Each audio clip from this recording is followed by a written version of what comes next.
नमस्कार साथियों, शिक्षा दावे आप सक्सेस की ऑनलाइन क्लासेस में आप सभी लोगों का बहुत बहुत स्वागत है। मैं हूं राहुल परमार और आज हम एक नया टॉपिक स्टार्ट कर रहे हैं, वो है भारत की राज्य व्यवस्था। यानी कि इंग्लिश में बोला जाए तो इसको हम क्या बोलते हैं? पॉलिटी या कॉन्स्टिट्यूशन।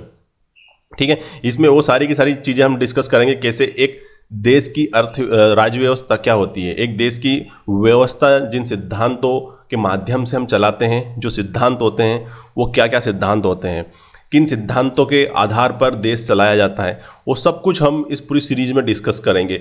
इसके अलावा ये जो लेक्चर हैं पूरे के पूरे या पूरी सीरीज जो रहेगी वो UPSC, MPPSC, UPPCS and SSC and also other state exam के लिए बहुत ही ज़्यादा इंपॉर्टेंट होने वाली है। आपको कोई से भी एग्जाम हो जाए, पॉलिटी एक बहुत ही अच्छा सब्जेक्ट होता है स्कोर करने के लिए। एमपीपीएससी में स्पेशल बात करूँ एमपीपीएससी की, तो अगर आपको यहाँ से 8 से 10 क्वेश्चन मिलते हैं आपको प्री में, और जीएस 2 का जो पेपर होता है हमारा एमपीपीएससी का, उसका जो यूनिट आ होती है, खंड आ होता है, उसमें आपको यहाँ पर बहुत ज़्यादा हेल्प मिलने वाली है इस पूरी सीरीज को देखने के बाद। क्योंकि हम इस सीरीज को, जैसे कि हम एमपी की सीरीज पढ़ रहे हैं, मतलब मेंस के पॉइंट ऑफ व्यू से हम पूरा का पूरा पढ़ेंगे, हर एक चीज़ को डीप में समझेंगे, अच्छे से समझेंगे और बाकायदा नोट्स बनाएंगे। तो चलिए बिना किसी देरी के हम शुरू करते हैं। तो सबसे पहले मेरा क्वेश्चन आपसे ये है कि संविधान क्या है। आपने अभी थोड़े दिन पहले 15 अगस्त मनाया होगा, ठीक है। आप क्या बोलते हो 15 अगस्त को? स्वतंत्रता दिवस। तो 26 जनवरी को हम क्या मनाते हैं? तो आप बोलोगे सर हम गणतंत्र दिवस मनाते हैं। तो स्वतंत्रता दिवस तो आपको समझ में आता है कि हर अंग्रेजों से आज़ादी मिली थी, 200 साल से अधिक तक उन्होंने राज किया और ब्रिटिश लोग चले गए थे और इंडिया फ्री हो गया था, मतलब फ्रीडम मिली थी हमको। इसलिए हम 15 अगस्त के दिन क्या मनाते हैं? इंडिपेंडेंस डे मनाते हैं। गणतंत्र दिवस क्यों मनाते हैं? बताइए क्यों मनाते हैं? आप बोलोगे सर हमारा संविधान लागू हुआ था इस दिन। तो संविधान क्या है? What is constitution? तो एक सिंपल सी डेफिनेशन याद रखना, बहुत ही, देखो सिंपल सी बात है। मैं अगर यहाँ पर बोलना चाहूँ ना संविधान के ऊपर, तो कम से कम इसको 10 मिनट खींच सकता हूँ, इसी टॉपिक को, एक ही चीज़ को, संविधान बस। लेकिन क्या फ़ायदा उससे? आप, मुझे मालूम है आप स्किप कर करके आगे बढ़ रहे हो। तो आप एक सिंपल सी डेफिनेशन याद रख लो ना, देश का शासन जिन नियमों व सिद्धांतों के अनुसार चलता है, उन नियमों या सिद्धांतों के समूह को संविधान कहा जाता है। ये सिंपल सी एक लाइन आपको 3 नंबर दिलाएगी, कुछ मत लिखना एक्स्ट्रा। अगर एग्जाम में 3 नंबर के लिए ही क्वेश्चन आएगा कि संविधान क्या है, तो आपको सिर्फ यही लाइन लिखना है। बिल्कुल मत लिखना आपकी संविधान ये होता है, ऐसे चलता है, ये देश है, वो, मतलब है ना, समझ रहे हो ना मेरी बात को आप, कि एक टॉपिक को खिचड़ी नहीं पकाना है। सिंपल सी बात, डेफिनेशन याद रखो भाई। नियम और सिद्धांत तो हैं, आप संविधान उठा के देखो, ठीक है। 395 अनुच्छेद थे मूल संविधान में हमारे में। क्या है वो अनुच्छेद नियम है, वो सिद्धांत हैं। नियम कैसे हैं? अगर उसमें कुछ लिख दिया है कि राष्ट्रपति की नियुक्ति इस माध्यम से होगी, तो हमें लाइफ टाइम वही नियम अपनाना पड़ेगा या वही प्रोसेस को फॉलो करना पड़ेगा, तो वो नियम हो गया। कहाँ पर लिखा है वो? कॉन्स्टिट्यूशन में लिखा है। सिद्धांत हैं कुछ हमारे पास उसमें भी, जैसे कि हमारा डीपीएसपी है, राज्य के नीति निर्देशक तत्व, तो कुछ सिद्धांत हैं। उसमें कहा गया है कि हमें पर्यावरण को सुरक्षित रखना है, हमें गो हत्या पर प्रतिबंध लगाने का प्रयास करना पड़ेगा। तो ये सिद्धांत है, और इन्हीं नियमों और सिद्धांतों के आधार पर हम क्या कर रहे हैं? देश चला रहे हैं। एक राज्य सरकार अपना राज्य चला रही है। तो वो जो समूह है ना नियमों का, जो 395 अनुच्छेद है मूल संविधान के हिसाब से बात कर रहा हूँ मैं, तो वो ही संविधान है। एक डेफिनेशन तो ये हो जाती है। दूसरी डेफिनेशन ये होती है, संविधान एक मौलिक कानूनी आलेख है जिसके अनुसार किसी देश की सरकार कार्य करती है। वही बात भाई, क्या है? नियमों का समूह है, और जिसके अनुसार ही क्या करेगी? किसी देश की सरकार क्या करेगी? कार्य करेगी। अब देखो, 2 प्रकार की व्यवस्था होती है राज्य व्यवस्था। एक होती है हम, जिसे हम लोग हैं, गणतंत्र रिपब्लिक लोग हैं हम लोग, हमें बोलने की आज़ादी है, हमें धरना प्रदर्शन करने की आज़ादी है, सारी की सारी आज़ादी हम लोगों को मिली हुई। लेकिन आप उत्तर कोरिया में चले जाइए, उत्तर कोरिया का किम, जो आपने देखा होगा एक नाम, ठीक है, वो मोटा सा आदमी, अगर आप वहाँ पे बोल नहीं सकते, अपनी मर्जी से कुछ कर नहीं सकते, तो संविधान वहाँ पर भी है संविधान। लेकिन वहाँ पर जो संविधान है, उन लोगों का जो संविधान है, वो लोगों के द्वारा नहीं बनाया गया है। एक राज परिवार के द्वारा बनाया गया है, और राज परिवार वही चाहेगा जो उसको अच्छा लगता है ना। हम इस टॉपिक को जो है ना कि भाई कौन सा संविधान है, कौन सा नहीं है, कौन सी कितनी प्रकार की व्यवस्था होती है, वो सारी चीज़ें हम आगे धीरे धीरे डिस्कस करेंगे। मैं पूरा का पूरा आपको यहीं पर ओमिट नहीं करने वाला हूँ आज, कि आप पूरा का पूरा नॉलेज को यहीं पे मैं डाल दूंगा इसी एक स्लाइड में। हम बहुत आसानी से और बहुत ही सरल भाषा में धीरे धीरे आगे पढ़ने वाले हैं। इन शॉर्ट अगर मैं तीसरी बात भी बोलूं तो संविधान स्वतंत्रता की अभिव्यक्ति को दर्शित करता है। आप बोल सकते हो, आप धर्म का प्रचार कर सकते हो, आप पब्लिक में भाषण दे सकते हो, तो आपकी जो स्वतंत्रता की अभिव्यक्ति है जो है ना, आप जो बोल रहे हो बाहर, आप सरकार के खिलाफ भी बोल सकते हो, तो ये सब किसने दिया आपको?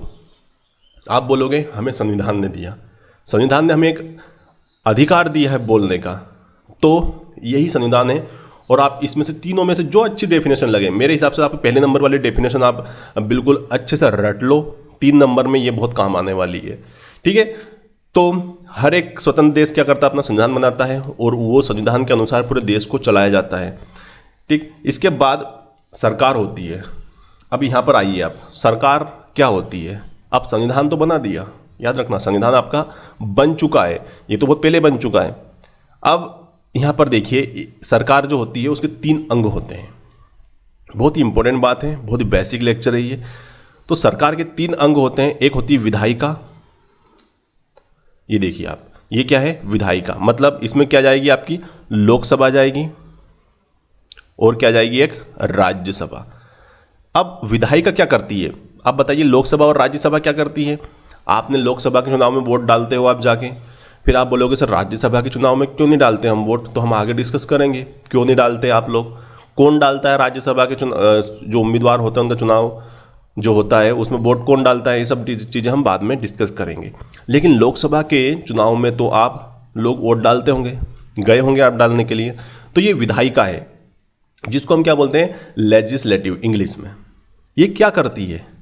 लोकसभा क्या करती है बताइए आप मेरे को। कभी सोचा है कि लोकसभा और राज्यसभा का जो ये 5-6 करोड़ रुपए रोज का खर्च कर रहे हैं अपनी एक दिन की डिबेट के, तो भाई ये दिन भर बैठ के क्या करते होंगे वहां पर? ये लोग कानून बनाते हैं देश के लिए।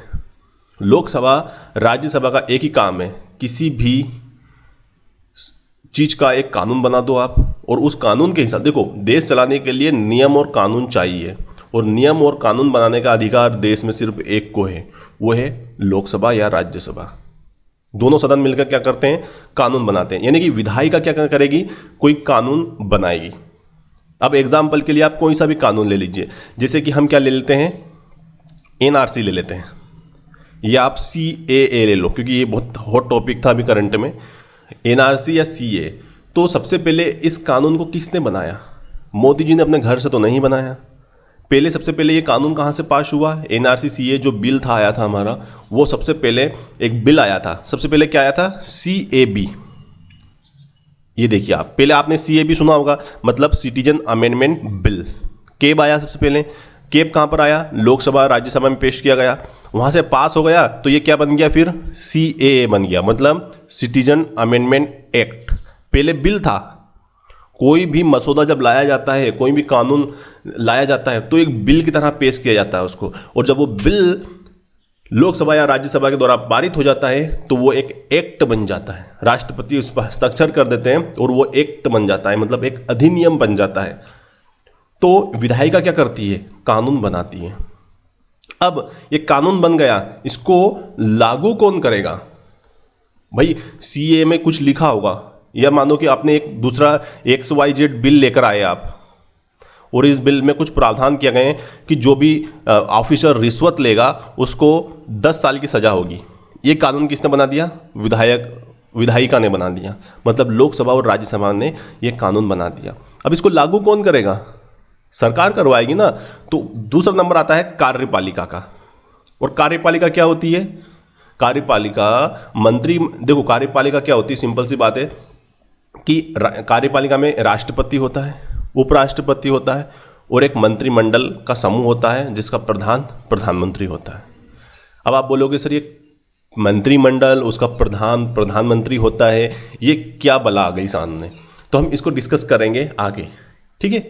लेकिन आप फॉर टाइम बीइंग आप इतना समझ लीजिए आज कि एक मंत्रिमंडल होता है, आपको पता होगा, जैसे अमित शाह, राजनाथ सिंह जी है, निर्मला जी है, ठीक है, ये नितिन जी है, ठीक है, जयशंकर जी हमारे, तो ये लोग क्या है, ये एक मंत्रिमंडल है। हर एक मंत्री है इनमें, आप देख पा रहे होंगे सारे के सारे, आपको प्रकाश जावड़ेकर जी दिख रहे हैं, आपको पीयूष गोयल जी दिख रहे हैं, तो ये सब के सब क्या है, मंत्रिमंडल है, मंत्री हैं। इनका प्रधान कौन है, मतलब बॉस कौन है, मेन बॉस, तो आप बोलोगे मेन बॉस तो अपने मोदी जी हैं। तो मतलब मंत्रिमंडल, और मंत्रिमंडल ने क्या किया, देखो मोदी जी को आपने चुना क्या, डायरेक्ट बताओ मेरे को, बताइए मेरे को, आपने मोदी जी के लिए वोट दिया क्या? भाई आपने वोट दिया किसको, आपके लोकल सांसद को, ठीक है। आपने डायरेक्ट, आपकी जब चुनाव में वोट डालने जा रहे थे तो वोटिंग मशीन के सामने मोदी जी का चेहरा दिखा क्या आपको? नहीं दिखा ना, आपको एक सांसद का चेहरा दिखा। तो ऐसे ही क्या हुआ, सब पूरे देश में से सब लोगों ने सांसद को चुना, ठीक है। फिर उन सांसदों ने क्या किया, उन लोगों ने एक मंत्रिमंडल बना, उन सांसदों में से, उन मंत्रिमंडल में से भी उन मंत्रिमंडल के लोगों ने अपना एक नेता चुन लिया। प्रधानमंत्री समूह का जो प्रधान होता है वही प्रधानमंत्री होता है, ठीक है। तो कार्यपालिका में क्या जाएगी, इन शॉर्ट भाई कार्यपालिका में सरकार आ जाएगी, मोदी सरकार। ये क्या है, कार्यपालिका। जब ये कानून, ये सीए कानून पास कर दिया किसने, लोकसभा ने, राज्यसभा ने, तो इसको लागू कौन करवाएगी, इसको लागू करवाएगी सरकार, मोदी जी की सरकार लागू करवाएगी। कानून लेकर कौन आएगी, मोदी सरकार। लेकिन टेक्निकली तो यही बोलना पड़ेगा कि मोदी जी ने पास नहीं किया है ये बिल तो लोकसभा और राज्यसभा ने पास किया है। अब लागू कौन करेंगे, अब कार्यपालिका लागू करेगी। अगर ये बिल पास हो गया है, इसको खत्म कौन करेगा, याद रखना, इस बिल को खत्म भी कौन करेगा, लोकसभा या राज्यसभा ही इसको खत्म करेगी। यानी कि मानो कि आगे कोई दूसरी सरकार आ जाती है और बिल तो यही रहेगा, मानो कि बिल तो यही रहेगा, लेकिन जब कोई सरकार आ गई भविष्य में तो वो लागू करेगी फिर इस बिल को, समझ रहे हो ना आप। तो कार्यपालिका तो बदलती रहती है, लेकिन जो ये विधायिका ने जो बिल बना दिया है वो उसका कार्यपालिका कर्तव्य है कि उसको पालन करवाए। इसको हम बोलते हैं एग्जीक्यूटिव बॉडी। याद रखना, विधायिका मतलब लेजिस्लेटिव बॉडी, एग्जीक्यूटिव मतलब कार्यपालिका, ठीक है। अब इस बिल में कुछ खोट है, समझ रहे हो, खोट का मतलब कुछ दिक्कत है, कुछ अड़चने हैं, ठीक है। तो इसको कौन, फिर कहाँ जाओगे आप, भाई सरकार ने कुछ कानून बना दिया कि जो लोग भी 6 घंटे से ज़्यादा सोएंगे उनको 100 रुपये जुर्माना देना पड़ेगा। तो आपको तो आदत पड़ी 7 घंटे, मतलब इस हिसाब से तो आपको 3000 रुपये सरकार को हर महीने देना पड़ेंगे, क्योंकि आप तो 6 घंटे से ज़्यादा सोते हो। सरकार ने, मतलब मोदी जी ने लगा कि भाई मैं 4 घंटे सोता हूँ तो पूरे देश जल्दी उठेगा, तो जल्दी काम होगा, जल्दी देश आगे बढ़ेगा। तो उन्होंने एक बिल ला दिया और बोल दिया कि लोग 6 घंटे से ज़्यादा नहीं सोएंगे। अब आपको दिक्कत हो गई। मोदी जी ने कानून कहाँ पे पास करवा लिया, लोकसभा और राज्यसभा में, क्योंकि उनके पास बहुमत था, पास करवा लिया उनने। क्या करोगे तुम, कुछ कर सकते हो क्या, नहीं कर सकते। मोदी जी ने फिर क्या किया, अपनी कार्यपालिका के थ्रू उसको लागू भी करवा दिया, एग्जीक्यूटिव करवा रहे हैं वो। कैसे, अब आपके पास क्या ऑप्शन है, आप क्या करोगे, आप या तो आप हर महीने जुर्माना भरो, या फिर आप कहाँ जाओगे, आप जाओगे सुप्रीम कोर्ट। जाओगे नहीं जाओगे कि सरकार ने ये थोड़ा सा गलत कानून किया है, तो आप इसके ऊपर थोड़ा सा कुछ कीजिए। सुप्रीम कोर्ट की भी एक टेक्निकल चीज़ है, सुप्रीम कोर्ट कभी खुद से निर्णय नहीं लेता, याद रखना।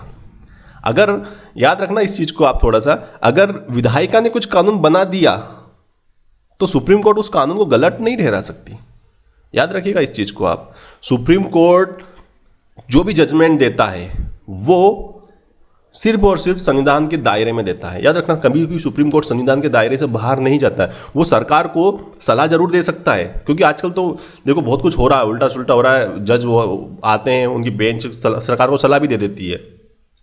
फिर कुछ अपोजिशन वाले बोलते हैं कि भाई ये तो संविधान के दायरे से बाहर जा रही है सुप्रीम कोर्ट, चल रहा है। लेकिन टेक्निकली हमें समझना पड़ेगा कि जो न्यायपालिका है वो सिर्फ और सिर्फ नियम जो कि लोकसभा या राज्यसभा ने बना दिए हैं, उन नियमों और सिद्धांतों के आधार पर ही काम करेगी। खुद से कुछ नहीं करवा सकती, खुद से कानून नहीं बना सकती लोग अपनी न्यायपालिका। तो 3 अंग होते हैं सरकार के, विधायिका, कार्यपालिका और न्यायपालिका। जो कार्यपालिका होती है ना, इसमें तो सबसे जो कार्यपालिका की किसी भी देश की, जैसे मैं बात करूं भारत की, तो भारत की जो कार्यपालिका शक्ति है वो राष्ट्रपति में निहित होती है। याद रखिएगा, राष्ट्रपति में निहित कैसे, मतलब आपने एक भजन सुना होगा कि करते हो तुम कन्हैया बस मेरा तो नाम हो रहा है। इसका मतलब क्या हुआ है कि सिंपल सी बात याद रखो कि कोई भी जब बिल आएगा कोई भी बिल आएगा, जब तक राष्ट्रपति उस पर साइन नहीं कर दे, है ना, राष्ट्रपति उस पर साइन नहीं कर दे, वो बिल नहीं बन पाएगा, मतलब एक अधिनियम नहीं बन पाएगा। हर चीज के लिए हमें राष्ट्रपति से परमिशन चाहिए। मोदी जी खुद से कुछ नहीं कर सकते। मोदी जी का किसी भी बिल वगैरह पे साइन नहीं होता है, राष्ट्रपति का सिग्नेचर होता है, ठीक है। लेकिन करते कौन है? मोदी जी। तो राष्ट्रपति जी यही बोल रहे हैं कि मोदी जी करते तो तुम हो, बस मेरा तो नाम हो रहा है, मेरा तो साइन हो रहा है उस पर। तो ये 3 अंग है सरकार के मुख्य अंग, और इन 3 ही हमें डिस्कस करना है पूरे के पूरे संविधान। पूरी पॉलिटी यहीं के यहीं पर है। विधायिका पढ़ो आप, कार्यपालिका पढ़ो आप, और न्यायपालिका पढ़ो आप। किसी भी देश की जो व्यवस्था है, राज व्यवस्था है, वो इन 3 सिद्धांतों के आसपास ही घूमती रहती है, इन 3 मुख्य अंगों के आसपास ही घूमती रहती है, इनके द्वारा बनाए गए सिद्धांतों के आसपास घूमती रहती है, और इस प्रकार देश चलता रहता है। चलिए आगे देखते हैं हम। तो अब डेफिनेशन टेक्निकली जो आपको एग्जाम में लिखनी है, ठीक है, मैंने बोला आपको याद नहीं रहा होगा, लेकिन इसका क्विक स्क्रीनशॉट ले लीजिए आप। तो विधायिका क्या होती है? संसद। सिंपल सी बात है, लोकसभा या राज्यसभा, ठीक है। हाँ, राज्यों में तो विधानसभा होंगी या विधानमंडल होंगे, तो वो वहाँ की विधायिका बन जाएगी, ठीक। तो देश की विधायिका 2 सदन है हमारे पास, पता है ना आपको, 2 सदन है, लोकसभा और राज्यसभा। जो राज्यसभा है उसको हम उच्च सदन बोलते हैं, मतलब, और जो लोकसभा है उसको हम निचला सदन बोलते हैं, ठीक है, याद रखना इस चीज को। कार्यपालिका, कार्यपालिका क्या होती है? मैंने बताया था आपको, उसमें राष्ट्रपति होता है, उपराष्ट्रपति होता है, और राष्ट्रपति की सलाह देने के लिए एक मंत्रिपरिषद होती है, यानी कि मंत्रिमंडल होता है। उसका जो प्रधान होता है, मंत्रिमंडल का प्रधान जो होता है, वो प्रधानमंत्री कहलाता है।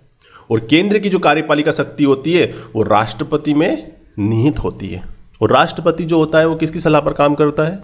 वो मंत्रिमंडल की सलाह पर काम करेगा। इन शॉर्ट समझो, वर्तमान में रामनाथ कोविंद जी खुद अपने से निर्णय नहीं ले सकते, कुछ भी खुद से निर्णय नहीं लेंगे। जो मोदी जी बोलेंगे वही उनको करना पड़ेगा। क्यों? क्योंकि राष्ट्रपति लिखा है क्लियर, याद रखना आप, क्लियर संविधान में लिखा है, और संविधान से बढ़कर कुछ भी नहीं। संविधान में क्लियर लिखा है कि राष्ट्रपति मंत्रिमंडल की सलाह पर काम करेगा। बात खत्म। अगली बात आती है न्यायपालिका। तो न्यायपालिका क्या है भाई? न्यायपालिका क्या करवाती है भाई? संविधान का पालन करवाती है, ठीक है। संविधान में जो भी कानून लिखे हैं, जो भी नियम लिखे हैं, उनका पालन करवाती है। मानो संविधान में ये लिखा है कि चोरी आप करोगे तो आपको 7 साल की सजा होगी, ठीक है। आपका केस चला गया कोर्ट में, तो संविधान में ये लाइन लिखी है। मानो कि कोई सी भी संविधान छोड़िए आप, ये आईपीसी की सेक्शन में लिखी है। विधायक मतलब विधायिका ने, लोकसभा और राज्यसभा ने कानून बना दिया आईपीसी के तहत कि भाई आपने अगर चोरी की तो आपको 7 साल की सजा होगी। अब आपको पुलिस ने गिरफ्तार कर लिया, पुलिस क्या करेगी? पुलिस सजा देगी क्या आपको? नहीं देगी। पुलिस 24 घंटे के अंदर अंदर आपको क्या करेगी? कोर्ट में पेश करेगी। सजा देने का हक सिर्फ किसको है? कोर्ट को है, पुलिस को नहीं है। तो वो अब क्या करेगा? जो भी आपका जज रहेगा, जिसके सामने आपको प्रस्तुत किया जाएगा, जिसके सामने आपको पेश किया जाएगा, वो क्या करेगा? वो देखेगा कि यार इसने, सामने वाले ने क्या चुराया, तो आपका केस क्या था कि आपने आपके दोस्त का स्टेटस को कॉपी पेस्ट किया था। तो वो देखेगा यार कॉपी पेस्ट करने का कोई सा ऐसा नियम है क्या, कोई कानून है क्या कि किसी दूसरे दोस्त की प्रोफाइल या किसी दूसरे दोस्त का स्टेटस चोरी करने पर 7 साल की सजा। तो वो देखेगा कि लिखा है, मोदी जी ने कानून पास किया है, तो वो आपको 7 साल की सजा सुनाएगा। अब आप बोलोगे माई बाप माफ कर दो मेरे को, तो 5 साल कर दो, ऐसा वैसा, वो नहीं कर सकता। अगर 7 साल लिखा है तो 7 साल की सजा आपको मिलेगी। तो न्यायपालिका क्या करती है? न्यायपालिका जो नियम लिखे हैं संविधान में उनका पालन करवाती है। आपसे पालन ही करवा रही है। समझ रहे हो ना आप इस चीज को? अब ये जो 3 अंग है सरकार के, ये आपस में एक दूसरे से मिले हुए हैं, है ना। आप किसी एक के बिना भी किसी देश की कल्पना नहीं कर सकते आप। अब आप एक चीज सोचिए, मानो इनमें से मैं किसी एक को हटा दूं, चलिए न्यायपालिका को हटा दिया जाए। हमने क्या किया? न्यायपालिका को हटा दिया। अब मोदी जी तो अपनी मनमानी कर सकते हैं ना, फिर मतलब वो मन चाहे कानून ला सकते हैं, कुछ भी करवा सकते हैं। आप लोग तो क्या हो गए, आपके पास तो 5 साल बाद ऑप्शन आएगा उनको हटाने का कि अब अगली बार इनको वोट नहीं देंगे हम। लेकिन जब तक तो वो कानून का पालन करवाएंगे ना, तो अगर आप इनमें से किसी एक को भी नहीं हटा सकते, और किसी एक के बिना भी, याद रखना, किसी एक के बिना भी किसी भी देश की, गणतंत्र देश की, है ना, एक डेमोक्रेसी की कल्पना नहीं की जा सकती। लोकतंत्र की कल्पना करना व्यर्थता है किसी एक भी अंग को हटा दे तो। तो हम किसी एक भी अंग को नहीं हटा सकते। आगे देखते हैं हम। तो भारत के संविधान की अगर बात करूं मैं, इन शॉर्ट, बहुत ज़्यादा लेक्चर लंबा हो चुका है, तो भारत का संविधान 26 नवंबर 1949 को लागू हुआ। लागू नहीं हुआ था, मतलब पास किया गया था। अब आपको माइंड में पूरी पिक्चर क्लियर हो जानी चाहिए कि भाई इसको पास किसने किया? विधायिका ने। सिंपल सी बात है, विधायिका ने पास किया। कब किया? 26 नवंबर 1949 को। क्लियर है बात? अब उस दिन तो लागू नहीं हुआ। क्या आप 26 नवंबर को गणतंत्र दिवस मनाते हो? क्या आप तो गणतंत्र दिवस कब मनाते हो? 26 जनवरी को। तो भाई ये अधिनियमित हो गया, मतलब इसको विधायिका ने पास कर दिया। लेकिन लागू कब हुआ, अस्तित्व में कब आया ये? तो आप बोलोगे 26 जनवरी 1950 को ये अस्तित्व में आया। लेकिन अगर मैं बोलूं कि इसके कुछ अनुच्छेद, कुछ प्रावधान, वो आपके 26 नवंबर से ही लागू हो गए थे। जैसे राष्ट्रपति ने इसके ऊपर सिग्नेचर किया, राष्ट्रपति तो उस टाइम पे हुआ नहीं करते थे, है ना, तो राजेंद्र प्रसाद जी थे। जैसे ही विधायिका ने, मतलब जैसे ही संविधान सभा, है ना, उस टाइम पे क्या हुआ करती थी? संविधान सभा हुआ करती थी। लोकसभा और राज्यसभा का अस्तित्व नहीं था, चुनाव नहीं हुए थे। हम डिस्कस करेंगे संविधान सभा क्या थी, कैसे बनी, ठीक है। तो फॉर टाइम बीइंग आप इतना समझ लीजिए कि संविधान सभा ने इसको पास किया और इसके कुछ अनुच्छेद मतलब 16 आर्टिकल। आर्टिकल क्या होते हैं? बहुत बेसिक वाले लोग जो पहली बार तैयारी करने वाले वीडियो देख रहे हैं वो समझो अनुच्छेद क्या होता है। एक number, 2 number, 3 number, 4 number, 5 number, ऐसे नंबर हम डले हैं कहाँ पे? संविधान में। तो जो नंबर है ना, अनुच्छेद 1 है ना, बस ये समझ लो आप। बहुत ही, मतलब आप बोलोगे सर क्या पढ़ा रहे हो, ये तो बच्चों को पता। अनुच्छेद मतलब आर्टिकल होता है, आर्टिकल मतलब 1 2 3 4 5 6 ये सब लिखा है हमने तो आर्टिकल 15 पिक्चर भी देखी है, हमने तो 370 हटाया वो भी देखा है। तो मतलब वही चीज़ बता रहा हूँ आपको ना। आर्टिकल मतलब वो एक अनुच्छेद, जो नंबर आया है उस नंबर का क्या हमने क्या लगा दिया? आर्टिकल, ठीक है। हाँ, ये वो वाले आर्टिकल नहीं है, वो ए एंदा वाले, आप समझो सर वो वाले क्या, वो ए एंदा हम बचपन से पढ़ते आ रहे हैं, वो नहीं है। तो 16 आर्टिकल ऐसे थे जो 26 नवंबर 1949 को ही लागू हो गए। कौन कौन से? 5, 6, 7, 8, 9। ये थे अपने किसके? सिटीजनशिप, मतलब नागरिकता के संबंधित। 6324 रटने की जरूरत नहीं है, सिर्फ याद रखो कि 16 आर्टिकल ऐसे थे जो कि कब से लागू हो गए? 26 नवंबर 1949 को। बाकी के जितने बच्चे थे, क्योंकि उस टाइम पे 395 अनुच्छेद थे हमारे संविधान में, तो आप माइनस कर लीजिए। इसके बाद जितने भी बच्चे होंगे वो कब लागू हुए? वो हुए 26 जनवरी को 1950 को लागू हुए। Is it clear to you? Very good. यहाँ तक तो कोई दिक्कत नहीं है, तो बचपन से आप पढ़ते आ रहे होंगे। पर एक बेस बनाना पड़ता है स्टडी के लिए। डायरेक्ट मुझे ये सोचना है कि जो सामने वीडियो देख रहे हो ना आप पहली बार तैयारी कर रहे हो और गलती से आपको ये वीडियो मिल गया तो आप तैयारी कर रहे हो, ठीक है। तो बिल्कुल 0 लेवल से पढ़ना अपने को। चलिए अब हम बात करते हैं। ये तो आपने बता दिया कहानी कि 26 जनवरी 1950 को हमारा संविधान बन गया, लेकिन इससे पहले क्या संविधान नहीं था? क्या नियम या कानून नहीं थे क्या देश में? तो मैं बोलूँगा नियम कानून सब थे इससे पहले भी। तो हमारा जो संविधान बनने का क्रम है, ये जो संवैधानिक विकास है ना, कॉन्स्टिट्यूशनल डेवलपमेंट की बात कर रहे हैं हम, तो आप समझो इस चीज को कि भारत में अंग्रेज कब आए? तो आप बोलोगे जैसे कि मुगल एम्पायर ध्वस्त हुआ है ना, जैसे कि मुगल साम्राज्य खत्म हुआ, उस प्रकार से अंग्रेज आए।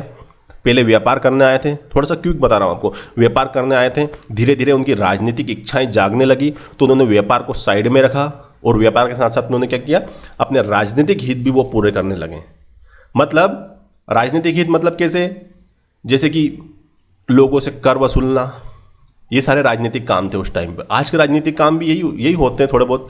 विधायक क्या सोचता है कि भाई वो सेवा करने के लिए आता है एक प्रकार से, टेक्निकली डेफिनेशन तो यही होती ना कि वो सेवा करने के लिए आता है, लेकिन उसके दिल से तो पूछो, है ना। वो इसने एक पार्टी के झंडे उठाता है 20 साल तक, वो सेवा करने के लिए थोड़ी आएगा, उसका दिल कुछ और ही बोलता है, लेकिन टेक्निकल डेफिनेशन कुछ और बोलती है। तो मैं वही कहने वाला था आपको कि जब उन लोगों ने अपनी राजनीतिक इच्छाएं पूरी करने के लिए क्या करना पड़ा उनको? भाई कुछ नियम कानून तो बनाने पड़ेंगे ना। तो ऐसा ही हुआ। भारत का जो संवैधानिक विकास की जब बात की जाती है तो इसके 2 पहलू हमको समझना पड़ते हैं। एक, कंपनी ने कुछ नियम और कानून बनाए कंपनी के अधीन, और फिर क्या हुआ आपको पता होना चाहिए। 1857 में आपने पढ़ा होगा, रानी लक्ष्मीबाई की कहानी तो आपने बहुत पढ़ी होगी बचपन में। 1857 का स्वतंत्रता संग्राम। इसके बाद क्या हुआ हम हिस्ट्री में कभी पढ़ेंगे इसको, लेकिन आप इतना समझिए कि जो भारत का संवैधानिक विकास था, यानी कि जो हमारी क्या है, ये एक यात्रा थी 1947 तक की, ये हमारी स्टार्ट होती है 1773 से। यानी कि अब जो संवैधानिक विकास है इसको दो भागों में हम क्या कर सकते हैं, विभाजित कर सकते हैं। एक ईस्ट इंडिया कंपनी के अंतर्गत, मतलब 1773 से लेके 1853 तक जो कुछ भी कानून बनाए वो किसके अंडर में थे, वो ईस्ट इंडिया कंपनी के अंडर में थे। मतलब याद रखना, इन शॉर्ट 1773 से लेकर 1853 तक भारत में किसने राज किया, ईस्ट इंडिया कंपनी ने।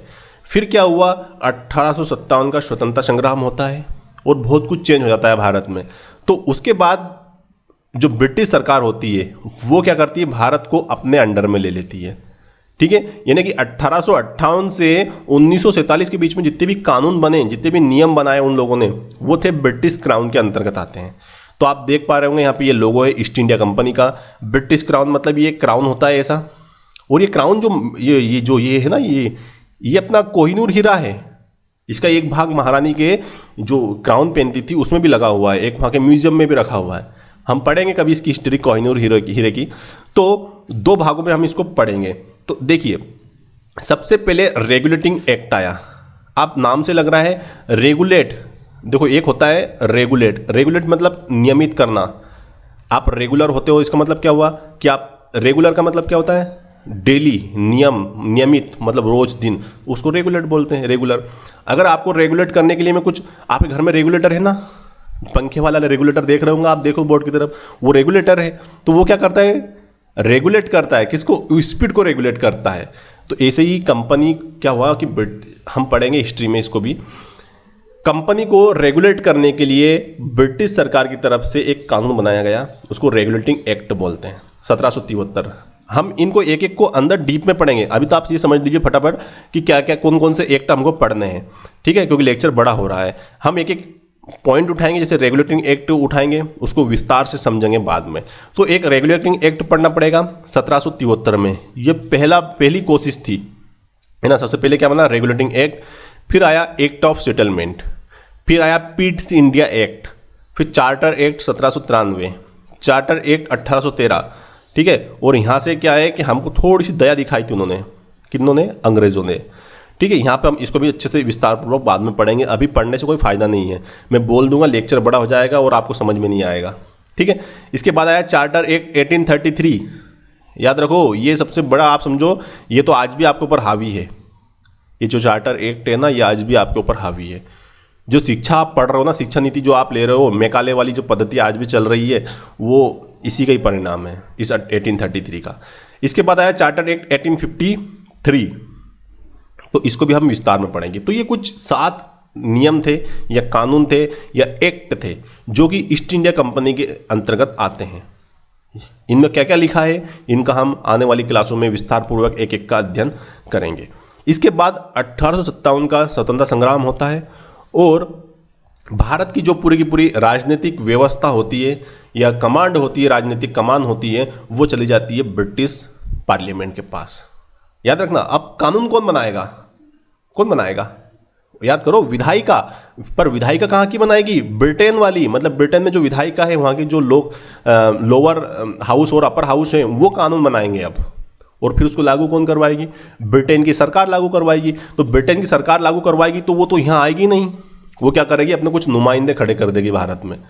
आप किसी दूसरे लोगों के एक कमेटी के माध्यम से या अपने मंत्रिमंडल के माध्यम से या मंत्रियों के समूह के माध्यम से वो क्या करेगी, भारत की जो राजनीतिक व्यवस्था है उसको संभालेगी। समझ रहे हो ना आप। तो वो सबसे पहले एक इंडिया काउंसिल एक्ट 1858 पारित करते हैं, उसके बाद 1861, 92, फिर आता है 1909 वाला मार्ले मिंटो सुधार, इंडिया काउंसिल एक्ट में 1909। इसके ऊपर से इस बार एमपीपीएससी में पूछा भी गया था क्वेश्चन, है ना। इसको सांप्रदायिक बोलते हैं। जब तक आप इस सर्च कीजिए इस वर्ड को, ये सांप्रदायिक मतलब क्या होता है, ठीक है, याद रखना आप इस चीज को। तो उसके बाद आता है आपका इंडिया गवर्नमेंट एक्ट 1919, मतलब मॉन्टेग्यू चेम्सफोर्ड सुधार 1919। ये क्या है सर, इसमें नाम क्यों लिखा है, ये मैं आपको डिटेल में धीरे धीरे सब बता दूंगा। उसके बाद आता है इंडिया गवर्नमेंट एक्ट 1935, 1935 का जो भारत सरकार अधिनियम आता है, ये एक प्रकार से माना जाए कि आपका लास्ट वाला था, ब्रिटेन सरकार का बनाया गया भारत में कोई कानून अगर है तो वो लास्ट कानून था 1935 का। अब ब्रिटेन सरकार को लगने लग गया था, इसके बाद तो पता है आपको क्या होता है, कांग्रेस बहुत ज़्यादा हावी हो जाती है ब्रिटेन सरकार के ऊपर और सेकंड वर्ल्ड वार चालू हो जाता है। इसके बाद क्या होगा, अब क्या होगा, अब ब्रिटेन सरकार को ऐसा लगेगा कि भारत में हम लंबे समय तक क्या नहीं कर सकते, सर्वाइव नहीं कर सकते, अब हमें जाना पड़ेगा भारत से। तो जब भी वो भारत से जाएंगे तो भाई आप एक इतना बड़ा एम्पायर है, एक सोने की चिड़िया को आपने पता नहीं क्या बना दिया, ठीक है, तो आप क्या आसानी से छोड़ दोगे क्या? भाई आप खुद समझिए, आपको अगर कहीं से पैसा मिल रहा है ना, फ्री फोकट का पैसा, तो आप चाहोगे क्या वो छूट जाए? आप कोशिश करोगे कि यार चलो 1,000 रुपये मिल रहे थे मुझको फ्री के, 500 में सेटल कर लो, 500 मिल जाए वही बहुत है। फिर आप सोचोगे यार 500 400 मिल जाए तो बहुत है, 200 मिल जाए तो बहुत है, मतलब आप चाहोगे कि भाई 100 रुपये मिल जाए तो बहुत है मेरे को, तो आप कोशिश करोगे ना कि वो फ्री फोकट का पैसा बंद नहीं होना चाहिए। तो ऐसा ही ब्रिटेन का भी था, उन्होंने कुछ लॉलीपॉप दिए भारत की सरकार को कि आप लीजिए, ये थोड़ा सा फ्रीडम लीजिए, आप ऐसा कीजिए।